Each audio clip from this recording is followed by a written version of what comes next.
தமிழ்நாட்டின் சட்ட ஒழுங்கு சிறப்பாக இருக்கு. அது எப்படி சொல்லலாம்னா, அண்ணன் வந்து வீட்டில் போயிட்டு ரீல்ஸ் பண்ணிட்டு இருக்காராமா.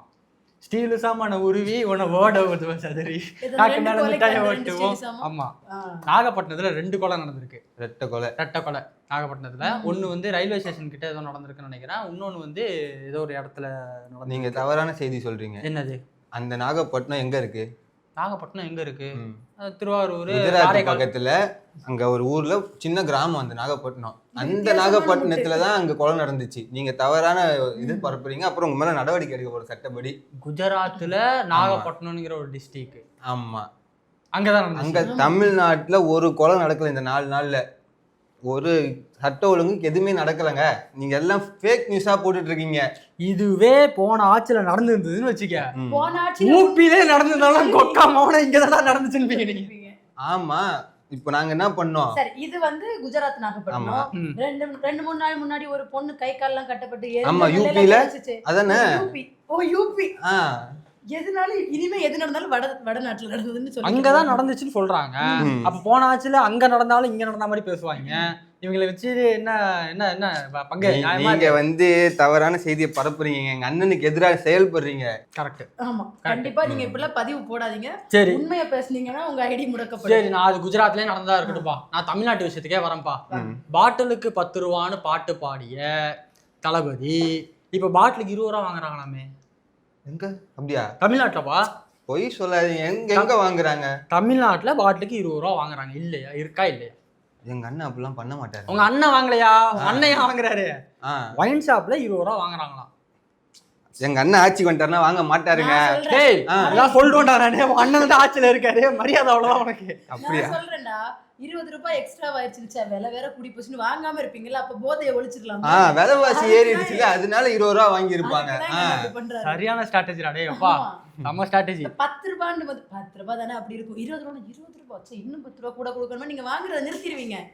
போதை இல்ல தமிழக. அப்புறம் நீங்க பாட்டில் வாங்குனீங்கன்னா திருப்பி பாட்டில கொடுத்தா 10 ரூபா கொடுத்துருவாங்க. அதுக்காக வாங்குறாங்க. எக்ஸ்ட்ரா 10 ரூபால வாங்குற. அது போன ஆட்சிலடா. போன ஆட்சியில் நீங்க தான் 10 ரூபா விமர்சிச்சீங்க. பாட்டில திருப்பி கொடுத்தா 10 ரூபா கொடுத்துருவாங்கன்ட்டு. இப்ப 20 ரூபா வாங்கிட்டு 10 ரூபா கொடுத்தா அப்ப 10 ரூபா, அந்த 10 ரூபா யாருக்கு போகுது? நீங்க இப்படி வந்தீங்கன்னா நான் இப்படி வருவேன். நீங்க இப்படி வந்தீங்கன்னா நான் இப்படி வருவேன். அந்த மதுவிலக்குத்துறை அமைச்சர் யாரு? நம்ம அண்ணன் தானே, ஹைட் அண்ணன் தானே. ஆமா, அவர் தானே. ஏர்போர்ட்ல சரக்கு பாட்டிலோட மாட்டனாரு. இந்த ஸ்ட்ராட்டஜில அந்த லாட்டரி அதுல இருந்து எடுத்துட்டு போறோ. அப்படிதான் இருக்கும். 10 ரூபாய் எக்ஸ்ட்ராவா போட்டு அது இப்படி வாங்குறது அப்படி வாங்குறது அதுல இருந்து எடுத்துட்டு போறோ. அது ஒரு பக்கம் இருக்கட்டும். ஆக்சுவலா எல்லாருக்கும் பொறாமை விஜய் அண்ணா மேல. என்னது? எதுக்குன்னா கரெக்டா சொன்னாங்க. என்ன பொறாமைன்னு கேளுங்க. இது வரைக்கும் ஓட்டு போட வெளிநாட்டுல இருந்தா கிளம்பி யாராவது வந்திருக்காங்களா? வந்தாங்களே. இல்ல இன்னும் கொஞ்சம் பேச விடுறாங்க. இந்த ஒரு மனுஷனுக்காக ஓட்டு போட வெளிநாட்டுல இருந்து கிளம்பி வந்தோன்னு வந்து ஓட்டு போட்டுருக்காங்க. ஒரு பாட்டு வேற போட்டாங்க பேக்ரவுண்ட்ல. கையிலே ஆகாசம் காப்பிரைட் சரி அடிச்சு மண்டை மேல அடிப்பாங்க. காப்பிரைட் வந்துச்சுன்னா அவங்க காப்பிரைட் அடிக்கிறது முன்னாடி போலீஸ் மண்டை மேல அடிச்சிருச்சு. என்னது? என்னன்னா வந்தவங்க எல்லாருக்கும் அந்த வெளிநாட்டு குடியுரிமை இருக்கு. இங்க ஓட்டு போட முடியாது. அதான் இருக்கவே இருக்காங்களே ரூட் மாஃபியா. மாமா ஜெகதீஷ் மாமா. அண்ணன்டா இல்ல அது அவர் வந்து அங்கிள்னு பாசமா சொல்றாருல, அந்த மாதிரி நான் சொல்றேன். எனக்கு வயசுல மூர்த்தவர், அதனால ஜெகதீஷ் மாமா வேற மாமா. அப்படிலாம் இல்ல, இந்த ரூட்ல இருக்கவங்களுக்கு அவர் மாமா. அதான் அங்க இருக்கிற எல்லாருக்கும் இப்ப வந்து பக்கத்து வீட்டுக்காரங்கன்னா மாமா மச்சான் பேசிக்கிறது இல்லையா, அத்தை மாமா பேசிக்கிறது இல்லையா. அவரோட உதவியினால தளபதி அவர்கள் ஆட்சி அமைக்க வெளிநாட்டு குடியுரிமையோட வந்து ஓட்டு போட்டு போயிருக்காங்க. கண்டுபிடிச்சு 25 பேரை அரெஸ்ட் பண்ணிட்டாங்க. இதுல ஒரு ஹைலைட் என்னன்னா, எல்லாரும் கையில ஆகாசம் வீடியோவை டெலீட் பண்ணிட்டு இருக்காங்களாம். மாட்டினா மண்டே பொழந்துருவாங்கன்னு வீடியோவை டெலீட் பண்ணிட்டு 20 பேருக்கு மேல ஓட்டு போட்டிருக்காங்க போலயே வந்ததுல. நிறைய பேர் போட்டிருக்காங்க. ஆக்சுவலா போட்டதுல எல்லாருக்கும் வெளிநாட்டு குடியுரிமை வேற இருக்கு. சிக்கிறதெல்லாம் ஏர்போர்ட்ல தான். இப்போ என்ன பண்ணுவாங்கன்னா, இதுவும் திமுக சதி. நான் ஆளுங்கட்சியே இல்லடா, என்ன ஏன்டா பாடாப்படுத்துறீங்கன்னு அவங்க நெஞ்சில அடிச்சுட்டு. ஆமா, இதுவும் திமுக சதிதான். எங்க அண்ணன் சொல்றது கேளு. சர்க்கார் படத்துல எங்க அண்ணன் ஓட்டு போட விடும் போது அதுக்கு ஓட்டு இல்லன்னீங்கல்ல, அது மாதிரிதான் இப்ப அவங்களும் வந்திருக்காங்க. அவங்களுக்கும் ஓட்டு என்ன பண்ணாங்க? ஓட்டு போட்டிருக்காங்க. அப்ப எங்க திமுக கரெக்டா தானே எல்லாம் பண்ணிருக்காங்க. இல்ல, ஓட்டு போடாம தடுத்துருக்கணும் அவங்கள. அதுதான் திமுக பண்ண தப்பு. அதான்டா, நீங்க ஏற்கனவே ஒண்ணு செட் பண்ணிட்டீங்க. பஸ் விடல, ஊருக்கே போக முடியல, 5 மணி நேரம் 6 மணி நேரமா டிராபிக்ல நிக்கிறோம்னு ஆல்ரெடி சொன்னீங்க. இதே டிஎம்கே இந்த வாக்கு வித்தியாசத்துல ஜெயிச்சதா நீங்க என்ன சொல்லிருப்பீங்க? தேர்தல் ஆணையத்தை விலைக்கு வாங்கிட்டாங்க. இல்ல, இவி மிஷின்ல ஃப்ராட் பண்ணிட்டாங்க. கள்ள ஓட்டு அத விட்டுட்டீங்களே. கள்ள ஓட்டு போட்டுருக்காங்க. ஆனா இப்ப விஜய் அண்ணா ஜெயிச்சதுனால தெளிவா நான் சொல்றேன். தமிழ்நாட்டுல இருக்கிறவங்க கள்ள ஓட்டு போட்டா அது கள்ள ஓட்டு, ஃபாரின்ல இருக்கிறவங்க இங்க வந்து ஓட்டு போட்டா அது எப்படி கள்ள ஓட்டு ஆகும்? இங்கிலீஷ்ல சொல்லுவீங்களோ கள்ள ஓட்டுனா என்ன? இங்கிலீஷ்ல கள்ள ஓட்டு என்ன டக்குன்னு டிரான்ஸ்லேட் பண்ண தெரியல. அது என்னன்னு பார்த்துட்டு கமெண்ட் நீங்களே சொல்லுங்க. நான் தப்பா சொல்லி அசிங்கமான திட்டு வாங்க விரும்பல. சரி, அதை தாண்டி இந்த பக்கம் பார்ப்போம். இந்த ஒயின் ஷாப் விஷயத்துல இன்னொன்று வருவோம். ஒரு பாட்டியம்மா வந்து ஒயின் ஷாப்பை மூடிட்டாங்க அப்படின்னு சொல்லி ஒரு வீடியோ வந்து பயங்கர 40 வருஷம் போராட்டம் அந்த பாட்டிக்கு. 40 வருஷம் அந்த கடை திறந்தது 2003ல தானா? 40 வருஷமா போராடி கிடையாது. சரி, அந்த பாட்டி 40 வருஷமா போராடிட்டு இருக்கட்டும். 40 வருஷமா எப்படி காலைல 8 மணில இருந்து 12 மணிக்குள்ள மட்டும் அந்த பாட்டி போராடி இருக்கு? அந்த பாட்டி வந்து எலைட்ல அந்த மாதிரி மால்ல வாங்கினவங்க தான். அவங்க எல்லாம் 8 மணிக்கெல்லாம் திறந்து இருக்கும் போல. அதனால அவங்களுக்கு தெரியும் அந்த பழக்கத்துல 8 மணிக்கெல்லாம் போயிட்டாங்க. இதெல்லாம் பெருசா குத்தமா சொல்லக்கூடாதுப்பா. கரெக்டா? அதான் பாட்டி வந்து காலையில 8 மணில இருந்து 12 மணிக்குள்ள கடை திறக்கிறதுக்கு முன்னாடியே போய் பாருங்க, எம்மா பெரிய பூட்டு தொங்குது பாருங்கன்னு இந்த சந்தானத்து காமெண்ட்ல ஆடிக்கிட்டு இருந்துச்சு காத்துல. பாட்டி போய் வீடியோ போட்டுட்டாங்க. 12 மணிக்கு அப்புறம் இந்தியா டுடேக்காரன் மைக்கும் கேமராவுமா போய் ஜூம் பண்ணி காட்டுறான். கடையை பூட்டல, ஸ்கூல் இருக்கிறதுல இருந்து கரெக்டா 3வது பில்டிங் அந்த கடை இப்படி எல்லாம் இருக்கு. இன்னுமே நிறைய இடத்துல வந்து ஸ்கூல் பக்கத்துல இருக்கிற ஒயின் ஷாப்போ, மெயின் ரோட்ல இருக்கிற ஒயின் ஷாப்போ, அதையும் தாண்டி முக்கியமான ஒரு இடத்துல இருக்கிற ஒயின் ஷாப்லாம் பூட்டா மாதிரியே தெரியலையே. இன்னும் என்கிட்ட தான் இருக்கு. பேரலல் யூனிவர்ஸ்ல பூட்டி இருக்காங்க, எங்க பூட்டல. எல்லாமே பேரலலா தான் நடந்துகிட்டு இருக்கு. அந்த யூனிவர்சல்ல அங்க எந்த ஸ்பைடர்மேன் இருப்பாரு? அங்க எங்க அண்ணன் தான் எல்லாமே. சூப்பர்மேன், ஸ்பைடர்மேன், தேவையில்லாத கண்டென்ட் இது. சரி, அடுத்து எதுக்கு போங்க? அடுத்து எதுக்கு போங்க? ஏதோ இருக்கு எனக்கு. அடுத்து ஒரு முக்கியமான விஷயம் இருக்கு. என்னது? இந்த 1000 ரூபாய் 2500 ரூபாய்க்கு மறுபரிசீலனை பண்றேன்னு சொன்னாரு. ஆனா என்ன பண்ணிட்டாரு, இன்னைக்கு காலையில எல்லார் அக்கௌண்ட்லயும் 1000 ரூபாய் போட்டாரு. இப்போ இதுக்கு என்ன பாராட்டலாம்னா, ஜென 1000 ரூபாய் போட்டாரு, ஆனா யாரும் அப்படி பாராட்டல. ஸ்டாலின் கொடுத்த 1000 ரூபாய் தான் வந்திருக்கு. நீங்க தர சொன்ன 2500 ரூபாய் எப்ப தரீங்க? அண்ணன் வந்து இப்பதான் கணக்கெடுப்பு எடுக்க ஆரம்பிச்சிருக்காங்க. இப்பதான் நியூஸ் பார்த்தேன். எதுக்கு கணக்கெடுப்பு எடுக்கிறாங்க? அதாவது 60 வயதுக்கு மேற்பட்டவர் எவ்வளோ, 60 வயதுக்கு உட்பட்டவர் எவ்வளோ அப்படிங்கிற மாதிரி. அதாவது தகுதி உள்ளவங்களுக்கு அது கிடைக்கணும், நீங்க கணக்கெடுப்பு எடுக்கிறீங்க. இத அவங்க பண்ணப்ப நீங்க என்ன சொன்னீங்க? இல்ல அது அந்த மாதிரி இருக்காது. எனக்கு தெரியும் அண்ணனை பத்தி. எல்லாருக்கும் 200 யூனிட்னாரு பேசும்போது. இப்ப என்னன்னா 500 யூனிட்டுக்குள்ள பயன்படுத்துறவங்களுக்கு தான் 200 யூனிட் ஃப்ரீயா? அதாவது எங்க அண்ணன் வந்து இப்ப வந்து நீ வந்து அரசியலுக்கு வந்தவரா தான் சொல்லலாம். எங்க அண்ணன் வந்து அப்பையில இருந்தே அரசியல் பயணத்துல இருக்காரு. அப்பையில இருந்தே அரசியல் யோசிக்க ஆரம்பிச்சிட்டாரு. சர்க்கார்ல இருந்து அரசியல் தெரிஞ்சிருந்தா மதுரை படத்துல இருந்தே இருக்கும். இப்ப லாஸ்டா இப்போ ஒரு 21 வயசுக்கு உட்பட்டவங்களுக்கு வந்து மது கிடையாது அப்படின்னு சொல்லியிருக்காரு. அதாவது இது புது சட்டம். புது சட்டமோ பழைய சட்டமோ அது இப்ப அவன் இது இல்ல அதாவது நடைமுறையில நடைமுறையில இருக்குமா, அது வந்து கண்ட்ரோலா இல்ல. ஆனா எங்க தளபதி வந்து மாஸ்டர் படத்துல ஒரு டைலாக் சொல்லியிருப்பாரு. என்ன டைலாக் சொல்லுங்க? 18 வயசு உனக்கு ஆகலைன்னா இந்த படத்தை பார்க்க கூடாதுன்னு சொல்லிட்டு தியேட்டர் வாசல்ல ஒருத்தன் நிக்கிறான்ல, ஏன்டா ஒயின் ஷாப் வாசல்ல எவனும் நிக்கல அப்படின்னு சொல்லி கேட்டாரா இல்லையா? அந்த அடிப்படையில தான் இப்போ ஒரு தளபதி கொண்டு வந்திருக்காரு. இதுக்கப்புறம் ஒயின் ஷாப் வாசல் ஒவ்வொருத்தவங்களுக்கும் லைனா ஆள் போட போறாரு. ஆதார் கார்டை பார்த்துட்டு தான் இதுக்கப்புறம் கொடுக்க போறாங்க. அந்த போடுறாங்கல்ல ஆட்கள், அவங்க வந்து இப்படி சைடுல காசு வாங்கிட்டு கொடுத்து அப்படி சொல்ல மாட்டாங்க. அது என்ன பண்றாங்கங்கிறது ஆனா இந்த விஷயத்தை பொறுத்த அளவுக்கு இது ஒரு நல்ல இனிஷியேட் தான். அப்படி அந்த வகையில இதை பாராட்டப்படுது. மது கடைகளை மூணுனதும் சரி, இந்த மாதிரி டைமிங் குறைக்க போறாங்கன்னு சொல்லிட்டு இருக்காங்க. அது குறைச்சிட்டாங்களான்னு தெரியல.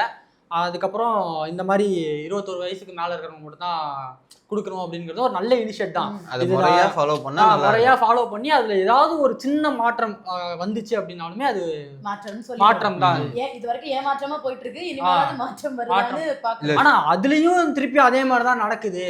இப்போ வந்து ஒரு சில இடத்துல நான் பார்த்தேன், ஒயின் ஷாப்புகளை மூடியும் ஏதோ சந்துக்குள்ள வச்சு விற்கிறாங்க, ஒயின் மூடின கடையிலேயே கூட விற்கிறாங்க அப்படின்லாம் கூட கேள்விப்பட்டேன். இன்னும் நல்ல ஃபோர்ஸா அதை கரெக்டா கண்ட்ரோலா வச்சுக்கிட்டீங்க அப்படின்னா பாராட்டக்கூடிய விஷயம் தான். எல்லாம் சந்தோஷம் தான்.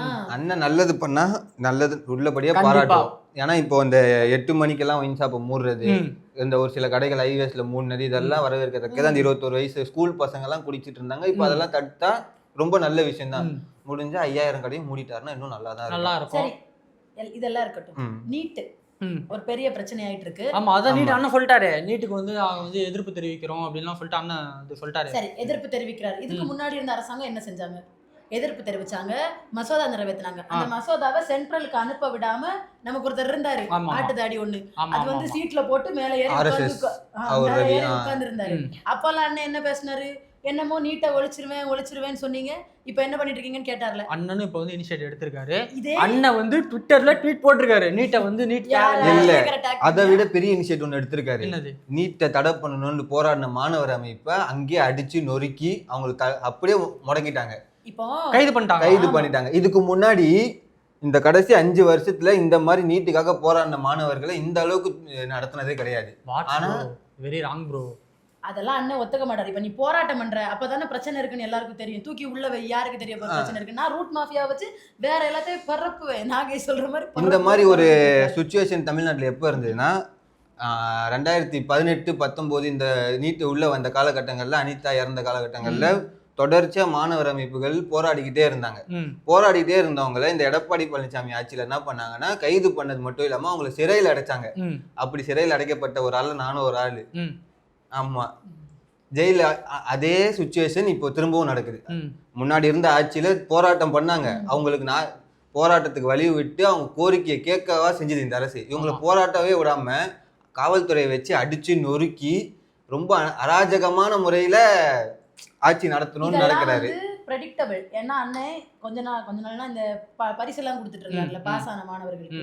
2 வாட்டியும் பெரியார படிங்க, அம்பேத்கரை படிங்கன்னு மோட்டிவேட்டடா பேசின அண்ணன் கட்சி ஆரம்பிச்சப்பறம் ஒண்ணு சொன்னாரு, நீட்டு மட்டும்தான் படிப்பா, டாக்டர் தான் ஆகணுமா அப்படின்னு ஒரு செக் வச்சார்ல.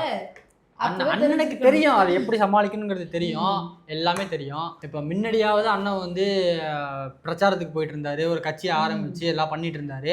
அப்போ வந்து சில பேர்களோட இதுல வந்து கீழே என்ன நடக்குது, கட்சி தொண்டர்கள் கீழே என்ன நடக்குது, தமிழ்நாட்டில் என்ன நடக்குதுங்கிறது தலைவருக்கு போக மாட்டேங்குது அப்படிங்கிற ஒரு விமர்சனம் இருந்துச்சு. ஏன்னா அதாவது விஜய் அண்ணாக்கு வந்து எதுவுமே தெரிய மாட்டேங்குது, கீழே நடக்கிறது எதுவுமே தெரிய மாட்டேங்குது.